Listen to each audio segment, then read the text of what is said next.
70 साल पूरे होने के बावजूद आज तक नहीं हुआ स्वर्ण समाज का गठन। एक दिन में 1 करोड़ लोगों को लगेगी वैक्सीन। डॉक्टर, कोरोना वॉरियर समेत सभी लोग बधाई के बाद। पूर्व मुख्यमंत्री प्रेम कुमार धूमल ने जारी एक संदेश में कही बात। बागबानों के समर्थन में उतरे राकेश टिकैत। बागबानों के समर्थन में आंदोलन की भरी हुंकार। कहा, मोदी सरकार पार्टी की नहीं, पूंजीपतियों की सरकार। और जन आशीर्वाद यात्रा के दौरान बीजेपी प्रदेश अध्यक्ष सुरेश कश्यप का बयान। कहा, जन आशीर्वाद यात्रा से कार्यकर्ताओं में नए उत्साह का संचार। तो राज्यपाल राजेंद्र विश्वनाथ हार्लेकर अपने लाहौल स्पीति के 2 दिवसीय दौरे के दौरान समदो पहुंचे, जहां सैन्य अधिकारियों ने उनका स्वागत किया है। हार्लेकर का हिमाचल के जनजातीय क्षेत्र का ये पहला दौरा है। उनके यहां आने का मुख्य उद्देश्य सीमावर्ती क्षेत्र में तैनात सैनिकों की कलाइयों पर गोवा राज्य से भेजी गई राखियां बांधनी थी। इसके बाद राज्यपाल लाहौल स्पीति के काजा पहुंचे और लाहौल के समृद्ध संस्कृति से रूबरू हुई। इस दौरान हार्लेकर ने कहा कि राज्य के जनजातीय क्षेत्रों की संस्कृति, परंपराएं और रीति रिवाज समृद्ध हैं। उन्होंने प्रसन्नता व्यक्त की और कहा कि यहां के लोगों ने अपनी इस पहचान को कायम रखा है। उन्होंने कहा है कि यहां आकर उन्हें लगा कि हिमाचल सही मायनों में सुदूर क्षेत्रों से बसा हुआ है। वो कोशिश करेंगी कि राज्य के हर जिले का दौरा कर लोगों से मिलें। हिमाचल की संस्कृति को नजदीक से समझने के साथ साथ इस तरह वो लोगों की समस्याओं को भी जान सकेंगी। हमारे सामने रखा। वैसे ये प्रदेश सुंदर है। हिमाचल से यानी शिमला से जैसे बताया गया कि मैं यहां सुडो वहां आके आया, बाद में सुंडो ना सुमडो वहां जाकर टाबो में आया और आपके यहां बीच यहां मुझे आने के लिए थोड़ा समय लगा, लेकिन आ गया। मुझे यहां आने की इच्छा थी।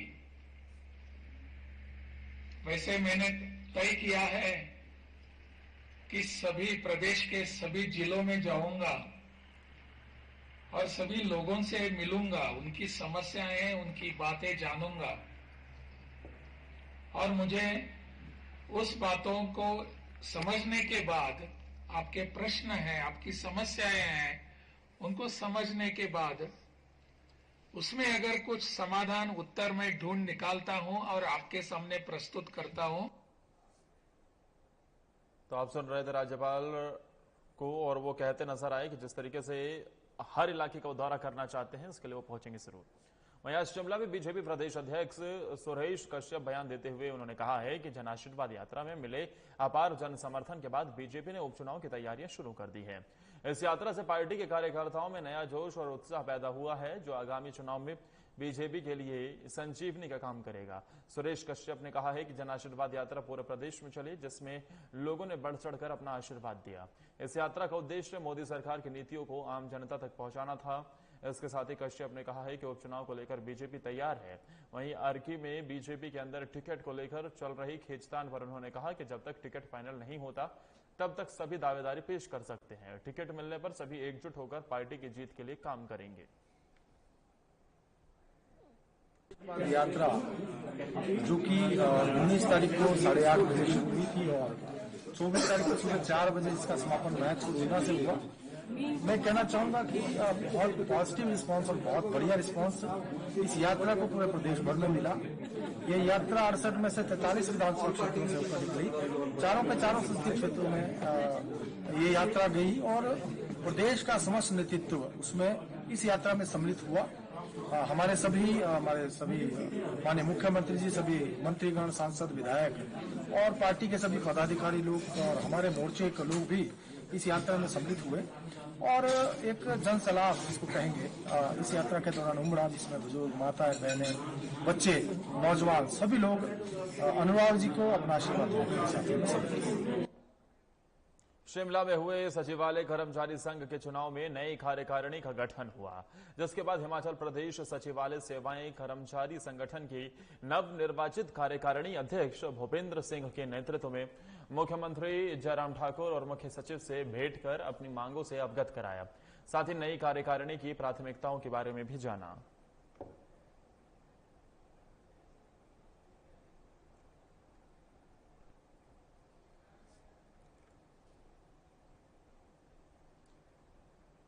सवर्ण समाज के गठन के लिए आगामी 7 सितंबर को प्रदेश के हर जिला मुख्यालय में जिलाधीश के माध्यम से प्रदेश के मुख्यमंत्री के नाम एक ज्ञापन सौंपा जाएगा। सामान्य वर्ग के लोगों को जागृत करने और अपने अधिकारों की सरकार से मांगे मनवाने के लिए सामान्य वर्ग संयुक्त मंच हिमाचल प्रदेश द्वारा पूरे प्रदेश का भ्रमण किया जा रहा है। प्रदेश के सामान्य वर्ग संयुक्त मंच के चेयरमैन भूपेंद्र ठाकुर ने सभी संगठनों से दलगत राजनीतिक और वैचारिक राजनीति को छोड़कर एक मंच पर आकर इकट्ठा होकर इस मुहिम में भाग लेने का आह्वान किया है। संघ के प्रदेश युवा प्रभारी जितेंद्र राजपूत ने कहा है कि देश में 36 आयोग का गठन किया गया है, लेकिन आजादी के 75 साल पूरे होने के बावजूद सवर्ण समाज का गठन आज तक नहीं हो सका है। उन्होंने कहा है कि 20 अप्रैल को शिमला में किए गए प्रदर्शन की तरह हर जिला मुख्यालय में प्रदर्शन किया जाएगा और प्रदेश के मुख्यमंत्री से सवर्ण समाज के परिवारों के मौलिक अधिकारों के लिए सवर्ण समाज का गठन करने की मांग की जाएगी।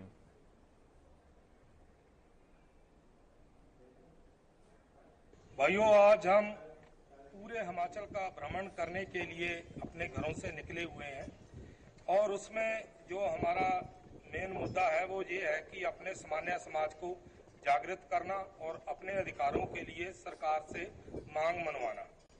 तो स्वर्ण जो गठन के लिए हम लोग दिन रात प्रयास कर रहे हैं, जगह जगह पर जाकर मीटिंगें कर रहे हैं, लोगों को जागृत कर रहे हैं।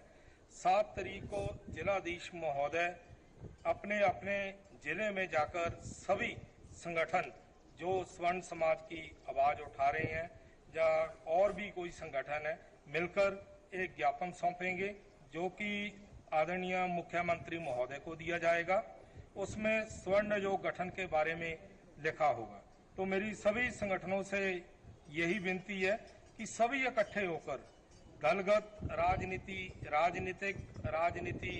और अपनी वैचारिक राजनीति सब कुछ छोड़कर एक मंच के ऊपर हम सभी को इकट्ठा होना होगा और इकट्ठे होकर चलना होगा। आजादी के 75 वर्ष कंप्लीट होने के बावजूद भी हिमाचल प्रदेश और समस्त भारतवर्ष के अंदर हमारे स्वर्ण समाज के लिए अभी तक उनके लिए स्वर्ण आयोग का गठन नहीं किया गया है। संविधान के तहत मानवाधिकार आयोग होने के बावजूद 36 आयोग और हो जाने के बावजूद अभी तक भारतवर्ष का समस्त स्वर्ण समाज अपने स्वर्ण आयोग गठन के लिए लड़ाई लड़ रहा है। और जैसा कि हम सभी जानते हैं कि 20 अप्रैल 2021 को जिस तरह से हिमाचल प्रदेश के सभी समस्त स्वर्ण समाज के संगठनों ने अपनी एकजुटता दिखा करके हिमाचल प्रदेश की सरकार के सामने शांतिपूर्ण और व्यवस्थित तरीके से अपनी मांग को रखा था, हम यही चाहते हैं कि आने वाले समय में हिमाचल प्रदेश के सभी समस्त स्वर्ण समाज के संगठन एकजुट होकर के राजनीतिक विचारधारा से ऊपर उठ करके, दलगत विचारधारा से ऊपर उठ करके हिमाचल प्रदेश के समस्त स्वर्ण समाज के लिए उनके द्वारा उठाई जा रही संवैधानिक मांग को मजबूती के साथ प्रदेश सरकार के सामने प्रस्तुत करे। इसी कड़ी को आगे बढ़ाते हुए सामान्य वर्ग संयुक्त मंच हिमाचल प्रदेश संपूर्ण हिमाचल प्रदेश पे स्वर्ण समाज एकता अभियान, स्वर्ण समाज जागरूकता अभियान को लेकर के चला है और प्रदेश सरकार से यह मांग कर रहा है कि हिमाचल प्रदेश के समस्त स्वर्ण समाज के लिए स्वर्ण आयोग का गठन किया जाए। देश में एक दिन में 1 करोड़ लोगों को वैक्सीन लगाने का जो नया कीर्तिमान स्थापित हुआ है वो पूरा देश के लिए गर्व की बात है।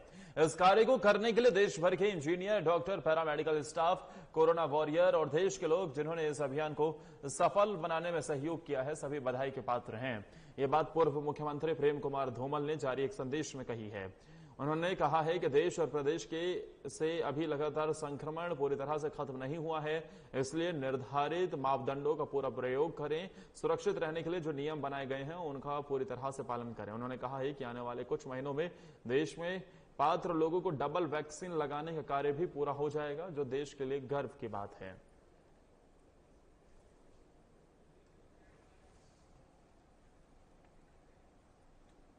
सेब की कीमतों में लगातार आ रही गिरावट के बाद प्रदेश के किसानों, बागबानों के समर्थन में किसान नेता राकेश टिकैत हिमाचल के दौरे पर हैं। जहां टिकैत ने शिमला से बागबानों के समर्थन से पूरे देश में बड़े आंदोलन की हुंकार भर दी है। वहीं इस दौरान राष्ट्रीय किसान यूनियन के राष्ट्रीय अध्यक्ष ने शिमला में पत्रकारों से बातचीत के दौरान कहा है कि सरकार अगर किसानों बागबानों के हितों में फैसले नहीं लेती है तो शिमला को दिल्ली बनते हुए देर नहीं लगेगी। आपको बता दें कि राकेश टिकैत ने कहा है कि दिल्ली में 9 महीने से ज्यादा समय से किसान आंदोलन कर रहे हैं, लेकिन सरकार किसानों की बात मानने को तैयार नहीं है। वहीं अब हिमाचल के सेब में आई गिरावट अडानी के द्वारा प्रदेश में बनाए कोल्ड स्टोर हैं। अभी बागबानों से सस्ते सेब खरीद कर स्टोर करके दोगुने रेट पर बेचे जाएंगे।